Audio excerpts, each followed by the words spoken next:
Atos 18, de 1 a 4. Depois disso, Paulo deixou Atenas e partiu para Corinto. Lá encontrou certo judeu chamado Áquila, natural do Ponto, recentemente chegado da Itália com Priscila, sua mulher, em vista de ter Cláudio decretado que todos os judeus se retirassem de Roma. Paulo aproximou-se deles. E posto que eram do mesmo ofício, passou a morar com eles e ali trabalhava, pois a profissão deles era fazer tendas. E todos os sábados discorria na sinagoga, persuadindo tanto os judeus como gregos. Vamos orar. Deus, fala ao nosso coração pela Tua palavra, que saiamos daqui edificados pelo Teu Santo Espírito para a glória do Senhor. Oramos, agradecidos em nome de Jesus Cristo. Amém. No século IV, 2 jovens saíram de Tiro, eles eram cristãos. O nome deles era Edésio e o outro Frumentino. Bom nome para você colocar no seu filho, Frumentino, né? E eles acabaram como cristãos, né, guiados aí por Deus na sua história, viajaram, mas naufragaram perto do Egito. E, por uma série de circunstâncias, acabaram presos e se tornaram escravos na corte do rei em Aksum. Com o tempo, o testemunho deles foi tão forte que o rei se encantou e colocou eles mais próximos do trono, e eles começaram a servir ali o trono. E, como eles tinham total liberdade para proclamar o evangelho, várias pessoas começaram a se converter dentro da corte do rei. E até alguns cristãos que haviam descido do Egito vieram também ouvir o testemunho desses 2 jovens e se tornaram também cristãos. Nós estamos falando aí do século IV. Depois de alguns anos, o rei, essa terra, Aksum, era onde hoje é a Etiópia, permitiu que eles fossem embora. Edésio voltou para Tiro, mas Frumentino resolveu ficar, porque a igreja estava sólida, crescendo. E ele resolveu ir até Atanásio, em Alexandria, para pedir ao bispo Atanásio que mandasse alguém para cuidar da igreja, que já estava próspera, lá na região da Etiópia. E aí, Atanásio disse: olha, eu já encontrei a pessoa certa para ser bispo lá naquela região. E o Frumentino disse: é mesmo? Ele falou: ajoelha aí. E o consagrou bispo. E ele voltou para lá e se entregou completamente à proclamação do Evangelho, e o Evangelho cresceu muito em toda aquela região. Esse texto é um texto que fala de uma pessoa, assim como o Frumentino, pessoas como nós, Áquila e Priscila. Vai contar a história desse casal, um homem e uma mulher, que acabaram conhecendo o apóstolo Paulo já chegando em Corinto, e em Corinto a história deles começa a se desenrolar para nós. Ela já é uma história bonita antes. Eles haviam sido expulsos de Roma por causa do decreto de Cláudio, e quando eles chegam até a cidade de Corinto, eles encontram Paulo, e eles trabalhavam na mesma área, Paulo, Áquila e a sua esposa Priscila. E é interessante porque aqui, no começo desse ministério do apóstolo Paulo, nós vamos encontrar o Paulo fazendo tendas para sobreviver. Porque a igreja até então não tinha levantado recursos para mantê-lo plantando novas igrejas e proclamando o evangelho. Até o versículo 5. Olha o versículo 5, mantenha a sua Bíblia aberta em Atos 18. Quando Silas e Timóteo, diz o texto, desceram da Macedônia, Paulo se entregou totalmente à palavra. Ou seja, a partir daquele momento, e ao longo da vida de Paulo você vai saber isso com mais detalhes, Paulo diz que recebeu tantos recursos financeiros vindo das igrejas que resolveram apoiar seu ministério, que ele pôde dedicar-se 24 horas na proclamação do evangelho. E a partir desse momento, o evangelho explode. O apóstolo Paulo sai viajando e plantando igrejas numa velocidade incrível, porque as igrejas estavam dando suporte de oração e também suporte para a sua sobrevivência. E aqui nós encontramos, então, esse grande potencial de Deus na vida desse casal, Áquila e Priscila. É interessante que a história deles vai aparecer em todo o Novo Testamento apenas como Áquila e Priscila. Eles não tiveram filhos, por isso que não é em nenhum momento citada a família de Áquila e Priscila com seus filhos, sempre o casal. E eles perceberam nisso uma maneira de Deus permitir que eles pudessem se dedicar mais à proclamação do Evangelho, porque eles abraçaram a causa junto com o apóstolo Paulo aqui na cidade de Corinto. E é interessante porque na cidade de Corinto, que era uma cidade extremamente idólatra, promíscua, o Evangelho cresceu muito. Paulo ficou 1 ano e meio ali com Áquila e Priscila pregando o Evangelho, estabelecendo uma igreja, e não era fácil viver em Corinto naquela época. A igreja mais difícil de ser pastoreada em todo o Novo Testamento é a igreja de Corinto. Eles misturavam práticas pagãs com o Evangelho, a ponto de, quando chegavam na ceia do Senhor, que nós acabamos de ter aqui, durante a ceia eles ficavam bêbados. E aí o apóstolo Paulo diz, isso é um absurdo, e eles avançavam na comida, e o apóstolo Paulo escreve, vocês não têm casa onde comer? Por isso que o cálice hoje é desse tamanho. É evitar qualquer, inclinação corintiana, né? Bom, quem quiser entender a entrelinha do corintiano, entenda, né? Então, o texto vai mostrar para nós que esse casal, ele se entregou, de fato, a essa causa. Tem algumas fotos ali que eu queria mostrar para você, sobre essa história bonita lá em Corinto. Primeiro, o mapa que mostra como o apóstolo Paulo, na segunda viagem, ele fez 3 grandes viagens, como foi importante a participação deste casal, Áquila e Priscila. Eles se encontravam aqui em Corinto, Atenas e Corinto é pertinho, pertinho. E aí, aqui na cidade de Corinto, eles estavam vindo de Roma, eles se encontraram e começaram a proclamar o Evangelho. Daqui a pouco nós vamos ver que eles saem daqui, liderados por Paulo, e vão até a cidade de Éfeso, aqui na Turquia. Cruzaram o mar Egeu e chegaram até a Turquia, na cidade de Éfeso, que era outra cidade importantíssima. Interessante, porque o texto de Atos 18 diz que eles começaram a proclamar o Evangelho numa sinagoga. E durante muitos anos, críticos disseram que não havia sinagoga em Corinto. Agora, vou passar a próxima foto para você ver, que depois de alguns anos de escavação, encontraram toda a sinagoga lá. Essa foto eu tirei aí, lá em Corinto, da entrada do museu em Corinto, na cidade de Corinto, tem todas as provas arqueológicas da sinagoga, e essa é uma delas, que é uma coluna enorme. Além de todos os escritos, você vê isso na cidade de Corinto. Essa aí é a cidade de Corinto hoje. Eu tirei essa foto aí porque a casa de Paulo, dizem, provavelmente essa muralha maior aqui, ó, esse muro maior aqui é da casa de Paulo. Aqui tem 3 portas aqui é bem grande. E você vê lá em cima, no alto do morro, um templo de adoração pagã. Então, de qualquer ponto da cidade de Corinto, você olhava e você via um lugar de adoração pagã. É um castelo enorme isso aqui. Essa construção em cima dessa montanha é enorme. Até hoje está lá. E ali aconteciam festas pagãs. E as sacerdotisas, do paganismo, misturava com prostituição. Então, o apóstolo Paulo saía todo dia de casa para pregar o Evangelho, olhava para cima e via aquilo ali. E à noite a coisa pegava fogo. O pessoal chegava lá no porto de Corinto e já subia com uma tremenda disposição, porque é um morro bem alto, para a festa que acontecia lá em cima, pagã. Então, tudo isso influenciava, a visão dos irmãos de Corinto era muito influenciada, porque o tempo todo eles eram lembrados da adoração pagã, da prostituição, bem ali diante dos seus olhos. A outra foto já é em Éfeso, aí, a nossa caminhada aí por Éfeso, aonde Paulo, Áquila e Priscila saíram de Corinto depois de 1 ano e meio, e foram plantar mais uma igreja. Era uma cidade muito importante, que foi tremendamente impactada com o Evangelho, mas essa cidade realmente foi impactada quando a turma da Gávea chegou lá, E aí da nossa chegada em Éfeso. Bom, pode tirar essas fotos aí. É só para você ver como foi essa caminhada e como ela é importante na vida de Áquila e Priscila. Por quê? Porque eles ouviram o Evangelho e se tornaram cooperadores com o apóstolo Paulo. Em Romanos, no capítulo 16, o verso 3 e 4, Paulo chama eles de cooperadores na obra missionária e diz que eles arriscaram a própria vida deles para defender a vida do apóstolo Paulo na pregação do Evangelho. E Paulo, lá em Romanos, escrevendo agora para a igreja em Roma, lembra, Áquila e Priscila saíram de Roma. Paulo escreve agora para Roma dizendo assim, Todas as igrejas dos gentios são devedores ao trabalho desse casal, Áquila e Priscila.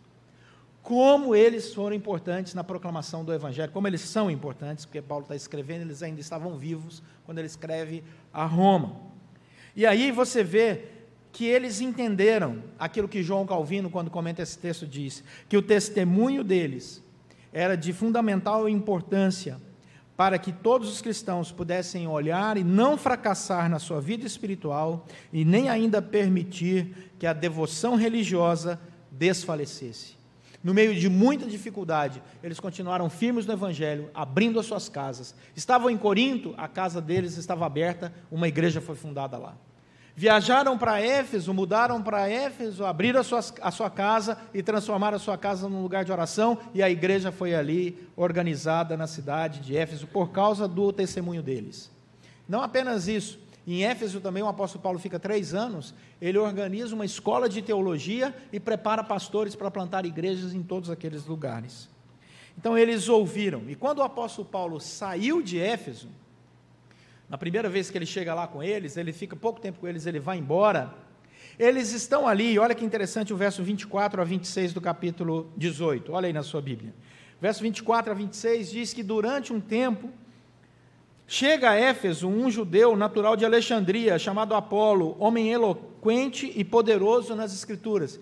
Quem via de Alexandria eram pessoas cultas, porque Alexandria era o lugar onde tinha a biblioteca de Alexandria. Alexandria era o lugar onde as pessoas tinham acesso ao conhecimento. Quando alguém falava assim, eu estudei em Alexandria, equivale hoje a dizer assim, eu estudei em Harvard. Se bem que a teologia em Harvard não vale nada, mas tudo bem. Então, eu estudei. E aí a pessoa olhava e dizia, essa pessoa é uma pessoa muito estudada. Então chega Apolo, eloquente, pregando o Evangelho, e Áquila e Priscila vão lá para ouvi-lo. Mas diz o verso 25, que ele era instruído no caminho do Senhor, fervoroso de espírito. Essa expressão no grego é interessante, porque fervoroso de espírito assim, é uma pessoa que acreditava no que falava, né? Ele falava e ensinava com precisão a respeito de Jesus, conhecendo, aí vem o detalhe, apenas o batismo de João. Ele, pois, começou a falar ousadamente na sinagoga, ouvindo, porém, Priscila e Áquila, tomaram-no consigo e com mais exatidão lhes puseram o caminho de Deus. Quer dizer que eles perceberam que na pregação de Apolo estava faltando alguma coisa do Evangelho. E eles tiveram a coragem de chegar até ele e falar, olha, você está pregando bem, mas está faltando um pedacinho. Já que eles haviam sido discipulados por Paulo, eles tinham uma boa caminhada teológica. E é interessante porque o comentarista Simon Kistemacher diz o seguinte, o texto indica que Apolo aprendeu com Priscila e Áquila a importância do batismo cristão, do perdão do pecado pelo sangue de Cristo, a renovação da vida pela operação do Espírito Santo. Um outro comentarista chamado Bohr, ele diz que só a igreja pode fazer com que 2 leigos, Áquila e Priscila, tenham autoridade para chegar num teólogo erudito de Alexandria e dizer, nós precisamos mudar um pouquinho aí a sua interpretação. E aí o Bohr diz, e só o Espírito Santo pode fazer um erudito teólogo ouvir 2 pessoas leigas sobre o Evangelho, acatar e sair pregando. Só o Espírito Santo para fazer isso.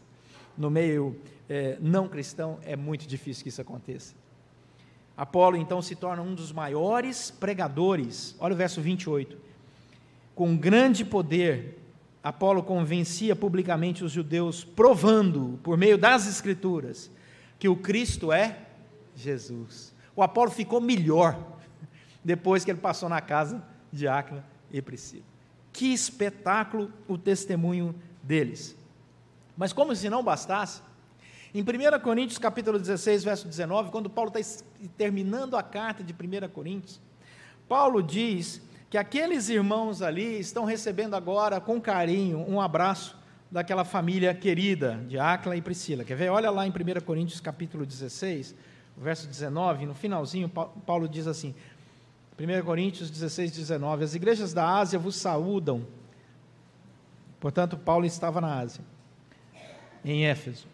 No Senhor muito vos saúdam, Áquila e Priscila, e bem assim a igreja que está na casa deles.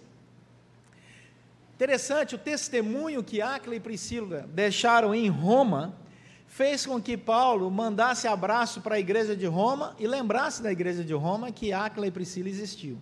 Depois ele escreve para Corinto e ele manda um abraço lá para a igreja de Corinto, dizendo: olha, sabe quem manda um abraço também? Áquila e Priscila. Ou seja, o testemunho desse casal, ele foi muito rico em Roma, em Corinto e agora em Éfeso. Eles não tiveram ao sair dessas cidades, nada que deixasse para trás qualquer tipo de rusga, ressentimento, mágoa, muito pelo contrário, eles eram referência naqueles lugares de amor cristão, de pregação fiel da palavra, de compromisso com o Senhor, de amor ao apóstolo Paulo e aos pregadores do Evangelho, de dedicação à causa que Cristo Jesus tinha colocado diante deles. O Frumentiano, vocês estão querendo saber o que deu dele, né? Voltou lá para a Etiópia, como bispo. Ele foi um bispo tão bom lá na Etiópia, que ele acabou ganhando um título lá, dos irmãos lá em árabe, Abba Salamá, esse é o homem que é o pai da paz, Abba Salamá, o pai da paz, um homem que é um sujeito que traz a paz. E aí a pergunta é, qual seria o testemunho de Áquila e Priscila? Com certeza também um casal que trouxe paz, que trouxe o Evangelho, que trouxe unidade à igreja e amor àquele que proclamava o Evangelho, que era o apóstolo Paulo. Daí fica a pergunta, na verdade são duas perguntas interrelacionadas. Como as circunstâncias das nossas vidas têm transformado a nossa vida? Porque Áquila e Priscila poderiam construir uma agenda de murmúrio. Eles poderiam dizer assim: depois que nós entregamos a nossa vida ao Senhor, nada deu certo. Depois que nós entregamos a nossa vida ao Senhor, tivemos que mudar de cidade, fomos perseguidos, perdemos os nossos bens. Não apenas isso, mudamos de país, saímos de Roma, fomos para Corinto. Depois de Corinto, tivemos que mudar para Turquia, para Éfeso. Ó vida, ó dor, ó miséria. Eles poderiam analisar a sua vida assim. Eles poderiam ter dito: olha, gostaríamos de ter filhos, construir uma família maior. Não fizeram nada disso. Eles não se tornaram murmuradores interiormente, nem exteriormente. Eles eram pessoas maduras e sábias espiritualmente. Eles sabiam e percebiam que Deus estava no controle da história deles em cada passo, em cada lugar, o tempo todo. E sabe por que eles compreendiam isso e deixaram esse testemunho riquíssimo? Porque eles tinham noção de uma coisa que hoje em dia nós perdemos muito no século 21. É a noção do chamado, vocatio, vocação. Todo cristão foi chamado. Todos nós fomos chamados pela graça de Deus. Essa é a nossa caminhada. Essa é a nossa vocação. A nossa vocação não é apenas uma intenção de servir a Deus. A nossa vocação é, de fato, um compromisso de caminhada com o Senhor.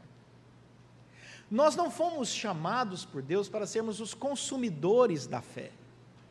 Nós fomos chamados por Deus para sermos alimentados em nossa fé, mas para sairmos com as sementes nas mãos, arando o terreno, jogando a semente do Evangelho em todos os lugares, abrindo as nossas casas, nosso local de trabalho, o nosso coração, os nossos relacionamentos, para falar para as pessoas sobre o Evangelho libertador de Jesus Cristo. E se as pessoas, não importando quais, não conhecem o Evangelho de Jesus Cristo na sua inteireza, assim como Áquila e Priscila, somos chamados para levar, sentar, com muita sabedoria, com muita maturidade, com muita tranquilidade, mas dizer: olha, você está indo bem, mas tem um detalhezinho aqui, tem um detalhezinho acolá. É assim que a igreja cresce e tem crescido ao longo de toda a história, com cristãos que entenderam a sua vocação, que é ir por todo o mundo, pregar o Evangelho, fazendo discípulos de todas as nações. Nós fomos chamados para isso. Não só pastores, não só missionários, não só evangelistas, não só presbíteros. Todo cristão é um discipulador. Todo cristão foi chamado para gerar um discípulo. Mas pastor, quem é o meu discípulo? Onde eu vou encontrar? É o teu próximo, aquele que você ama como a ti mesmo. O Senhor já colocou o seu discípulo do seu lado. Você não precisa sair por aí procurando discípulo, subindo em banquinho na praça e gritando, né, de terno e gravata. Não, o discípulo está do seu lado. Às vezes o discípulo vai ficar pouco tempo com você. Às vezes é um companheiro de viagem, às vezes é um vizinho que passa rápido, não interessa. O que interessa é resgatar o sentido da vocação. Foi isso que atingiu de maneira fulminante Frumentino e Edésio. Foi isso que atingiu o coração de Áquila e Priscila. Foi isso que fez com que o apóstolo Paulo entendesse que ele era um chamado para proclamar o Evangelho. E foi isso que Jesus fez. Quando nós lemos Filipenses capítulo 2, verso 5, a Bíblia diz assim: tende em vós o mesmo sentimento que houve também em Cristo Jesus. Porque ele saiu pregando o Evangelho e foi obediente até a morte, e morte de cruz. Resultado, por causa disso, Deus o exaltou e lhe deu o nome que está acima de todo nome, para que ao nome de Jesus todo joelho se dobre e toda língua confesse que Jesus Cristo é Senhor. Às vezes nós não percebemos, mas Deus está agindo em nossa vida aonde nós estamos. Você não precisa mudar de CEP para ser um bom proclamador do Evangelho. Você só precisa entender o sentido da sua vocação. Todo cristão é um vocacionado para levar esse Evangelho. Portanto, assim como aconteceu na vida de Priscila e de Áquila, assim como aconteceu na vida de tantos homens e mulheres ao longo da história da igreja, nós precisamos parar, orar, buscar com sabedoria o entendimento das fases das nossas vidas, por que Deus permitiu tal coisa, por que Deus não permitiu tal coisa. Por exemplo, esse casal, eles não tiveram filhos, isso deu a eles uma mobilidade enorme naquela época, eles podiam se deslocar de um lugar para outro e ser bênção em vários lugares, eles tinham mais tempo para proclamar o Evangelho. A história nos diz, os estudiosos, né, dessa vida do apóstolo Paulo, que o apóstolo Paulo provavelmente era viúvo, e ele não se casou de novo, porque ele entendeu que, pelo tipo de ministério dele, era melhor continuar viúvo, proclamando o Evangelho em todos os outros lugares. Você vai perguntar, de onde os estudiosos tiraram isso? É que Paulo votou lá em Estevão, e para votar lá como membro do Sinédrio tinha que ser casado, então como ele não aparece citando a esposa, provavelmente era viúvo, também não teve filhos.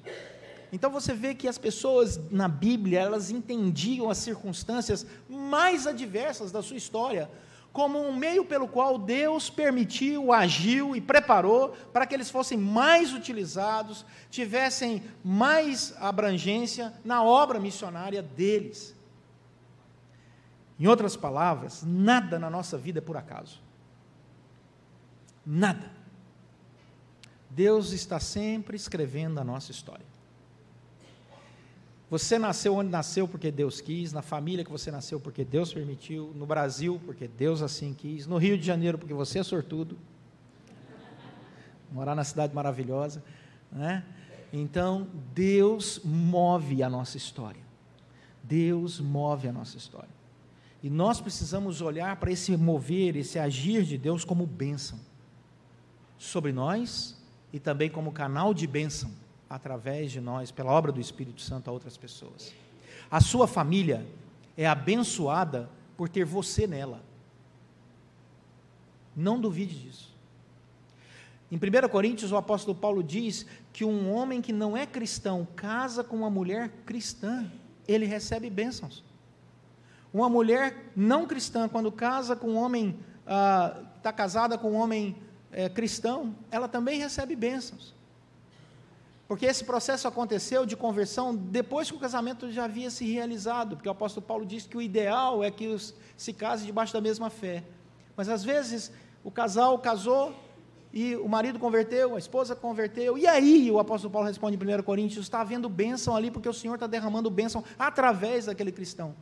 Então você é uma bênção na sua família, mesmo que a sua família ainda não confesse ao Senhor Jesus como Senhor e Salvador da sua vida, mas você é bênção ali.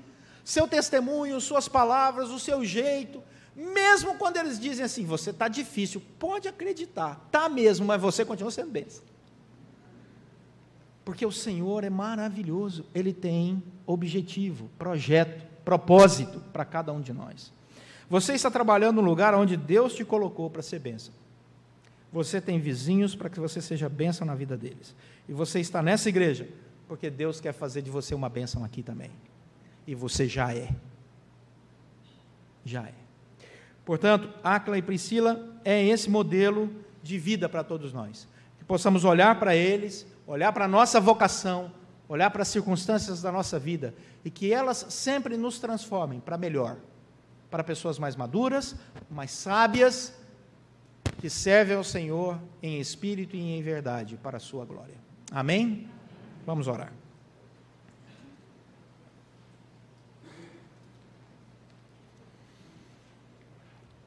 Muitas vezes no seu coração, você que entrou aqui nessa manhã, deve se sentir um ser inútil.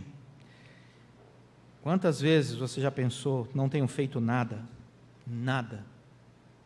para proclamar o Evangelho? Quantas vezes? Não aceite essa acusação. Se você ainda está aqui, é porque a sua vida ainda tem um propósito. Você não é fruto do acaso. Você é fruto do projeto divino. Deus sabe o seu nome, e a palavra de Deus diz que até os fios da sua cabeça estão contados. Ele sabe tudo. E a sua vida tem um propósito de glorificá-lo. Portanto, viva a sua vocação, faça aí a sua oração e faça esse compromisso com o Senhor. Deus, eu vou viver mais intensamente a minha vocação. Que o Senhor me use com sabedoria, maturidade, moderação, alegria, para mostrar a todos que convivem comigo como é bom servir a Jesus, crer no Senhor Jesus e viver a alegria do Evangelho. Como é bom fazer parte do corpo de Cristo, na unidade do Espírito Santo. Senhor nosso Deus e Pai, muito obrigado,